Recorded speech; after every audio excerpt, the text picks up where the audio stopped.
یا رب یا رب یا رب یا رب یا رب یا رب. فطرت کو حقیقت اچھی لگتی ہے، فطرت کی خوراک حقیقت ہے. ہم افواہیں کتنی سنتے ہیں، افواہوں پہ کتنے خوش ہوتے ہیں، افواہوں پہ ایمان کتنا جلدی لے آتے ہیں اور افواہوں کے اوپر اپنی زندگی کا دار و مدار قرار دیتے ہیں. لیکن خدا نے فطرت کی خوراک یقین قرار دیا ہے، فطرت کا نصیب یقین قرار دیا ہے. اے انسان، تو مشغول ہو گیا ہے، تو فطرت سے دور ہو گیا ہے. الہاکم التکاثر حتی زرتم المقابر، تو لہو میں پڑ گیا ہے. الہا و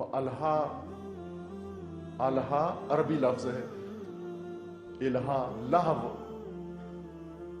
قرآن نے متعدد الفاظ اس کے استعمال کیے ہیں، لاہی، لہو، الہا، الہا.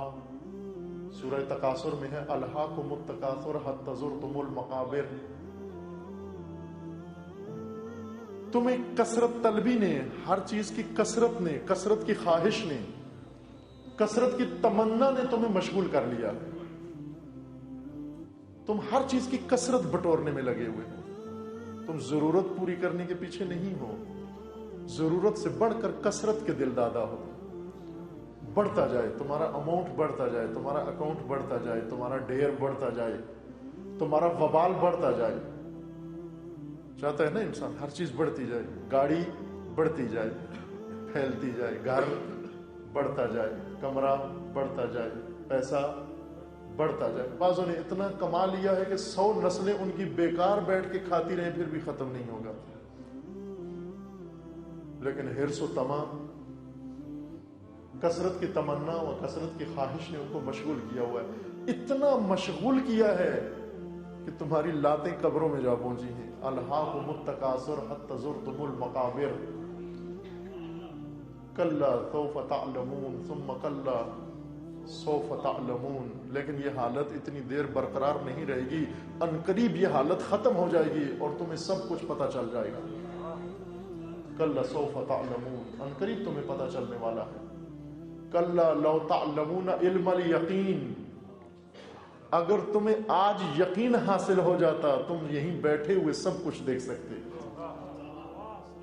تم حالت انتظار میں نہ رہتے کہ مرنے کے بعد ہمیں کچھ پتہ چلے گا. نہ، مرنے کے بعد اس کو پتہ چلتا ہے جس کی فطرت زندہ نہیں تھی. فطرت کو مرنے سے پہلے ہی سب کچھ پتہ چل جاتا ہے.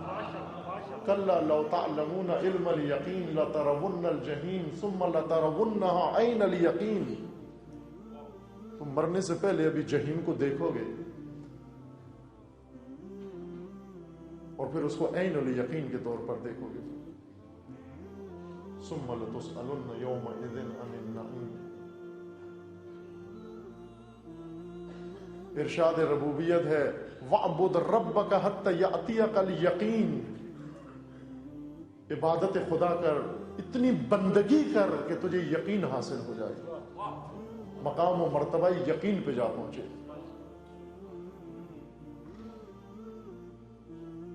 ابن سینا معروف نام ہے، سنا شناختہ شدہ ہے، البتہ بعنوان ڈاکٹر مشہور ہے نا. ابن سینا کے نام سے کلینک بناتے ہیں ہم. کبھی ابن سینا کے نام سے مدرسہ نہیں بنایا، کبھی ابن سینا کے نام سے کالج نہیں بنایا، یونیورسٹی نہیں بنائی، لائبریری نہیں بنائی، لیکن کلینک بنا لیں. چونکہ ہمیں پتہ ہے ابن سینا ڈاکٹر تھے. ابن سینا فیلسوف تھے، ایک عظیم فیلسوف. وہ گنے چنے چند انسان جو تاریخ بشر میں انبیاء و معصومین کے بعد خدا نے تحفے کے طور پہ دیے ہیں، انسان کو ہدیے دیے ہیں، بہت انگوش شمار ہیں، زیادہ نہیں ہیں. شرق و غرب میں گنے تو تھوڑے سے ہیں، بالکل انگوش شمار. ان میں سے ایک ابن سینا ہے. ابن سینا فرماتے ہیں طبیب نہیں تھے، جب تھک جاتے تھے اپنے اصلی کام سے تو سکون کے لیے طبابت کیا کرتے تھے. طبابت ان کا اصلی شعبہ نہیں تھا. جب اپنے اصلی کاموں سے تھوڑے تھک جاتے تو سکون کے لیے، آرام کے لیے، اپنی روح کی آرامش کے لیے طب پہ پریکٹس کرتے تھے. مشہور ہو گئے طبیب کے نام سے.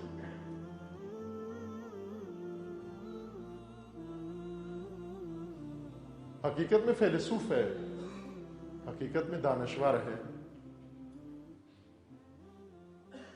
ہستی شناس فیلسوف ہے، ہستی شناس فیلسوف، حقیقت شناس فیلسوف. ان کا یہ کہنا ہے کہ اگر انسان یقین سے پہلے کسی چیز کو مان لے تو یہ علامت ہے کہ اپنی فطرت سے بھٹکا ہوا ہے، اور یقین آنے سے پہلے کسی چیز کو ٹھکرا دے تو بھی اپنی فطرت سے بھٹکا ہوا ہے.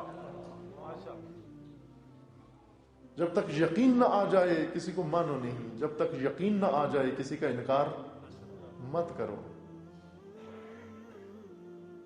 اب ہم ٹٹولیں جا کر جن کو مانتے ہیں آیا یقین سے مانتے ہیں، اور جنہیں نہیں مانتے آیا یقین سے نہیں مانتے. نہ، ایسے نہیں ہوتا. ایک سننے پہ مان لیتے ہیں، ایک سننے پہ چھوڑ دیتے ہیں.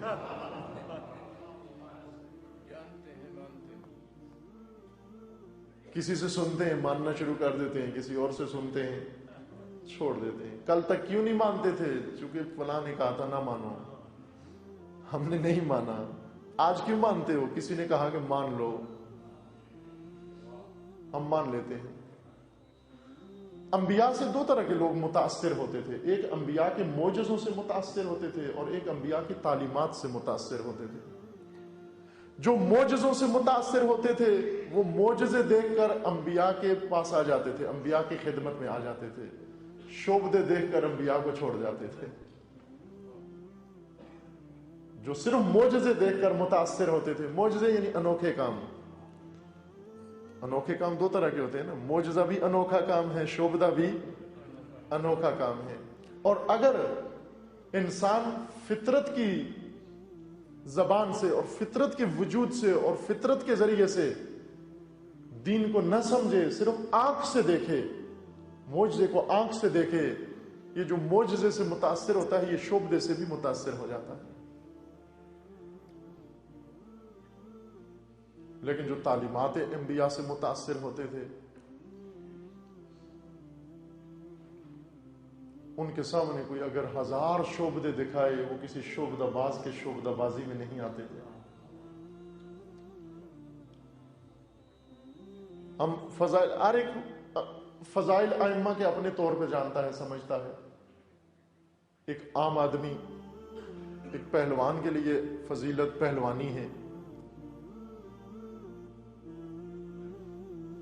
ایک ایثارگر کے لیے فضیلت ایثارگری ہے، ایک سخی کے لیے فضیلت سخاوت ہے. ہر ایک فضیلت کو اپنی آنکھ سے دیکھتا ہے، اپنی عینک سے دیکھتا ہے.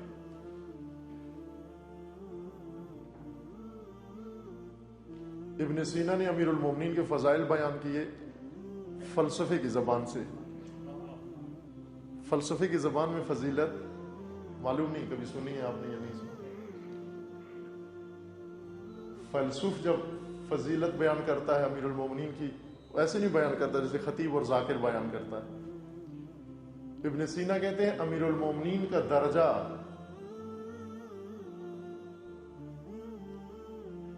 کن لوگوں کے اندر؟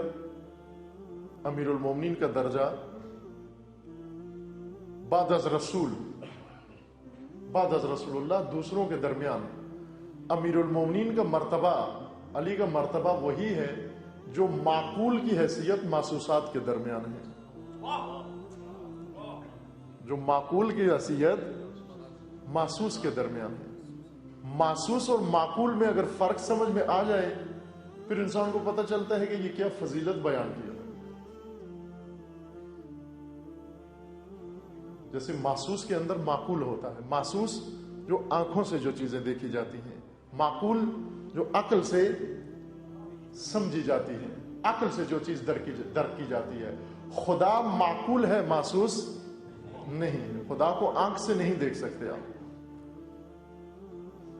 معقول محسوسات کی سنخ سے نہیں ہوتا, معقول محسوس کی قسم سے نہیں ہوتا.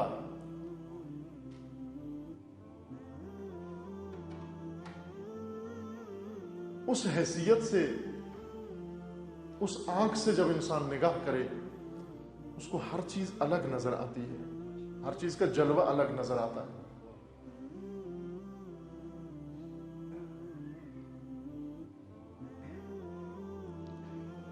قرآن کا مخاطب فطرت ہے. امیر المومنین نے خطبہ اول نہج البلاغہ میں مقصد بعثت انبیاء بیان فرمایا کہ خدا نے انبیاء کیوں بھیجے,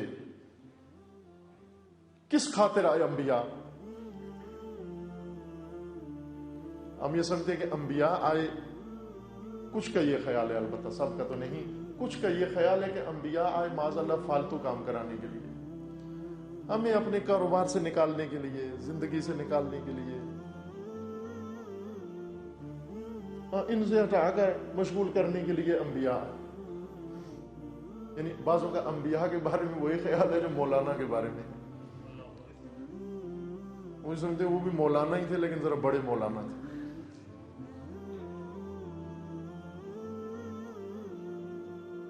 انبیاء آئے نہ انسان کو معمولات زندگی سے ہٹا کر اور کچھ غیر ضروری کام کروانے کے لیے, بلکہ انبیاء اس لیے آئے کہ عبث, لہو اور لعب چھوڑا کر اس کو اصلی کام کرانے کے لیے, جس کی خاطر پیدا ہوا ہے انسان.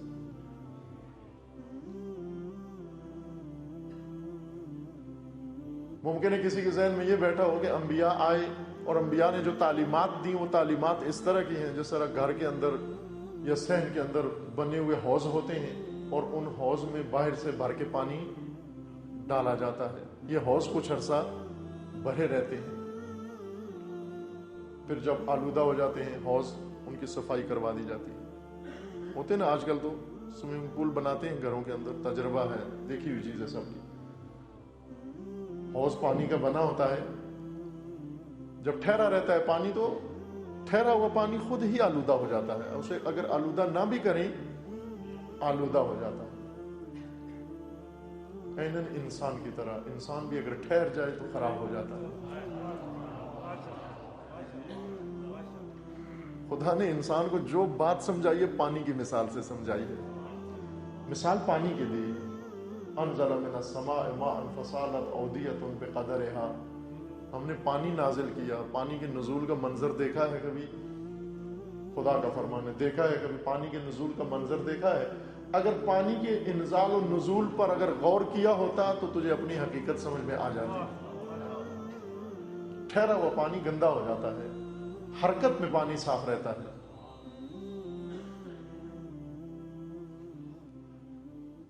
انبیاء اس لیے نہیں آئے کہ دین کے دریا سے بالٹیاں بھر کے انسان کے حوض میں ڈالتے جائیں, اس لیے نہیں آئے. بلکہ کس لیے آئے؟ اس لیے آئے کہ انسان کی زرخیز فطرت الہی کے اندر چشمے جاری کریں,